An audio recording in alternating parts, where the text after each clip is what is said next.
ইরানের প্রয়াত সর্বোচ্চ নেতা আয়াতুল্লাহ আলী খামেনিকে শেষ শ্রদ্ধা জানাতে নেওয়া হয়েছে ইরাকের পবিত্র শহর কারবালায়। আজ কারবালায় শোক সভায় খামেনিকে শেষ শ্রদ্ধা জানাবে লাখো মানুষ। 5 মাস আগে তেহরানে মার্কিন ইসরায়েলি অবৈধ যৌথ বিমান হামলায় নিহত হন আলী খামেনি। আরও জানাচ্ছেন ইমতিয়াজ আহমেদ। শোকের সমুদ্রে ভাসছে ইরাকের পবিত্র শহর কারবালা। ইরানের প্রয়াত সর্বোচ্চ নেতা আয়াতুল্লাহ আলী খামেনিকে শেষ শ্রদ্ধা জানাতে ইরাকের পবিত্র শহর কারবালা জড়ো হয়েছেন লাখো শোকার্ত মানুষ। কান্নার আওয়াজ আর শোক সঙ্গীতে ভারী হয়ে উঠেছে খামেনির বিদায় সমারোহের পরিবেশ।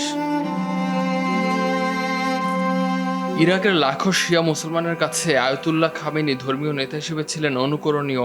দেশটিতে খামেনির জানাজা উপলক্ষে আজ সরকারি ছুটি ঘোষণা করা হয়েছে। দেশ এবং বিদেশ থেকে আসা এই বিশাল জনতা অন্ত্যেষ্টিক্রিয়ার শোক মিছিলে অংশ নিচ্ছে। ব্যাপক নিরাপত্তা ও লজিস্টিক প্রস্তুতি গ্রহণ করেছি। এর মধ্যে রয়েছে শোক মিছিলগুলো সুশৃঙ্খলভাবে পরিচালনা করা, দর্শনার্থীদের জন্য খাবার ও পানীয়ের ব্যবস্থা করা এবং কারবালা ও নাজাফে তাদের ভোগান্তি বা কষ্ট লাঘব করা।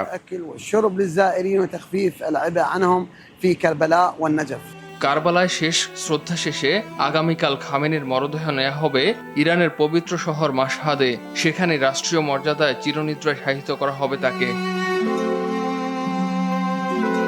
ইরান ইসলামী বিপ্লবের পিতা আয়াতুল্লাহ রুহুল্লাহ খোমেনির উত্তরসূরি হিসেবে সর্বোচ্চ নেতার দায়িত্ব গ্রহণের পর 3 দশকেরও বেশি সময় ইরানকে নেতৃত্ব দিয়েছেন Ali Khamenei.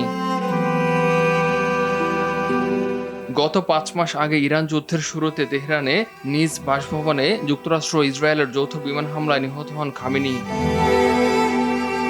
Imtiaz Ahmed, RTV।